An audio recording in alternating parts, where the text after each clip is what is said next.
Alors, le modèle Y aurait été le véhicule le plus vendu au monde en 2023, selon les derniers chiffres révélés par Jato Dynamics. Alors, au top 3 des voitures les plus vendues en 2023. Modèle Y, 1 230 000, Toyota RAV4, 1 007 000, et la Corolla P2, enfin P3 du coup, 1 001 000.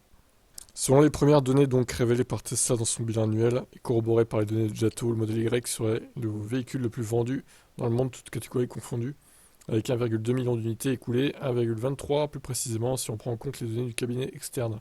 En face, Toyota RAV4. Alors il reste au conditionnel, hein. On aurait du coup, hein, vous remarquerez. Bon, il y a beaucoup d'écart quand même, donc je pense pas que le RAV4 soit devant. 150 000 véhicules d'écart, même un peu plus, je pense qu'on peut se fier aux chiffres, hein. Pour le coup, c'est pas comme s'il y avait 10 000 d'écart. Suivi de la Royota Corolla. Ok, petite cookie dans l'article là. Nouvelle marque, Royota. Les données ne sont pas encore finalisées puisqu'il manque quelques marchés. Nous recevrons les données consolidées au cours du deuxième trimestre 2024. Il va falloir attendre du coup, mai-juin quoi. En attendant les chiffres officiels d'autres marchés, Tesla pense que son modèle Y aurait devancé le podium habituel composé essentiellement des voitures japonaises, avec les Toyota Corolla et Honda CR-V.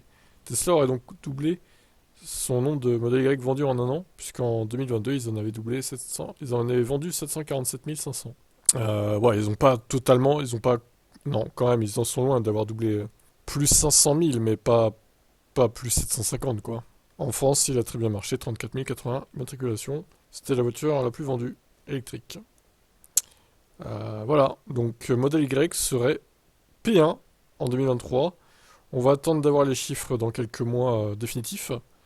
Mais bon, vu les écarts, même si le RAV4 gratte quelques milliers de ventes, de livraison, bon, je pense pas qu'il rattrape le modèle Y, hein, à moins qu'il soit vraiment planté, mais pour moi, le modèle Y a gagné 2023, quoi. Eh ben, c'est une grosse performance quand même, hein. Bravo. Qu'en pensez-vous?